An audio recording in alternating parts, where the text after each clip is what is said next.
Hi, I'm Dr. Karen Lewis, and I am going to teach you today how to clean your dog's ears.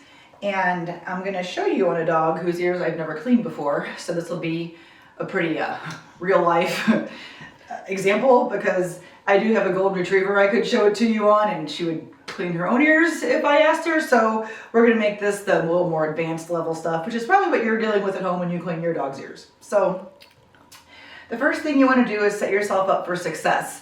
You want to have all of your tools ready. If your dog is going to be kind of onto you, maybe do this kind of stealthy.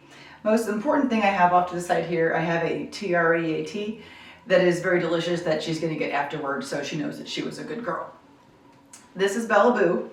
She's a little bald. She has a little hormone imbalance that this is as much hair as we can get her, so we don't judge. Bald is beautiful. Okay. So your vet probably gave you an ear cleaner that looks something like this.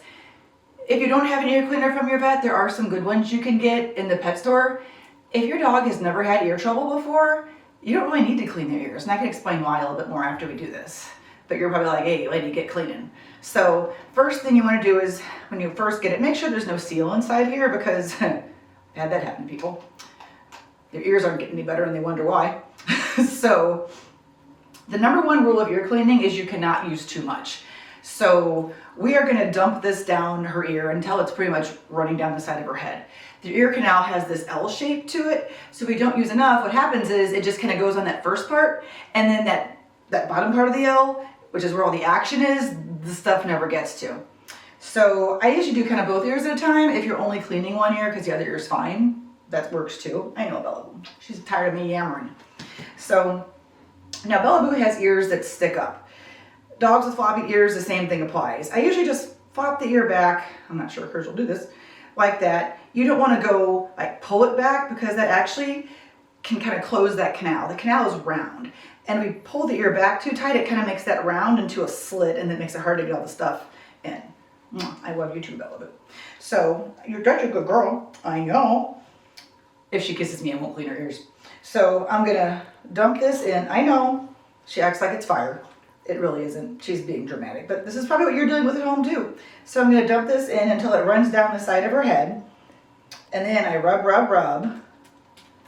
I'm getting that good little, I don't know if you can hear that noise, but that's all that stuff way down in that bottom part of that L I talked about. We want to loosen that up real good. So I'm going to do the other ear.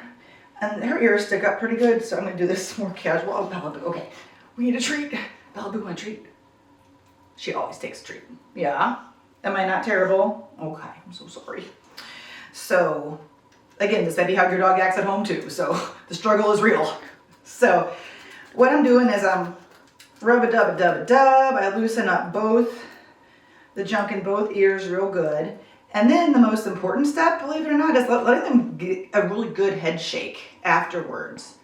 So, we loosened up all this stuff. Sometimes you do both ears at once, and it feels, if your dog has an ear infection, they're going to love this part probably.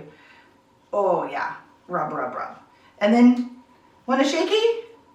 Sometimes when you're holding on their lap, they don't want to shake, so I'll put her down. I might have to catch her later, but that's fine. Bella Boo, give me a shake. Oh, perfect. Full body shake. Okay, come here, Boo.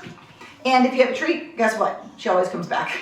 So, there is one more step. The shaking is not the, it's not the final step. Come here, baby girl. Oh, I know. I got more snacks for you. Sometimes, too, I'll have a super special treat that your dog only gets after their ear cleaning, so they know it's like a super fun thing you're doing. So after they've shaken, what they've done is all that crap that's down in there, they've taken, and the shake brings it to the surface. We put the liquid in, we loosened it up real good, they shake, it comes to the surface where we can reach it. So now I've got gauze. A really nice paper towel works well, too. Kleenex is kind of dissolved sometimes. And go, you're so dramatic. Although again, this is real life. Go as, oh, now she's leading into it. Go as far as your finger can go. So like Bella Boo, she's a little girl. Oh, I actually got some stuff out. It's kind of rewarding. I went up to about here with her. What I would actually do maybe is get my, okay, you need another treat, I'm sorry. She's like, Mom, my ears are fine. Why are we doing this? You want a treat? Yeah, okay. So I'll even get my pinky in there real good. Oh yeah, kind of rub that. And now a big dog, I'll go up to like here on a big dog. I mean, like you scoop it, man. You get it, because when your dog has an ear infection, you'll be surprised. Oh my gosh, you're such drama. Okay, you have to kiss me though. You'll be surprised how much you get. Want a treat? Yeah. And I think Bella Boo's done. So now if your dog is super, super painful and not a drama queen like Bella Boo, talk to your vet about getting a medication that can make it hurt less, because if the ears are truly infected, you don't want it to hurt, because then they're going to see you coming and be like, we don't want anything to do with this. Like I said, Bella Boo's never had her ears cleaned before and just thinks her mom's a big weirdo. So one more thing I was going to talk about too, okay, take a break, is here's a treat. If your dog has never had ear infections in their lives and you think you're going to do this as a proactive thing, you actually don't need to. Ears are kind of like their own little micro ecosystem in a dog, and if you go and clean it and kind of mess that up, you can sometimes do more damage than if you just left it the heck alone.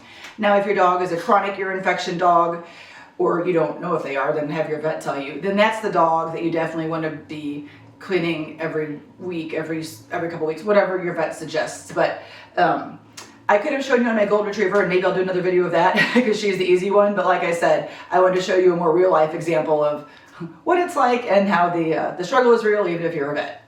Thanks.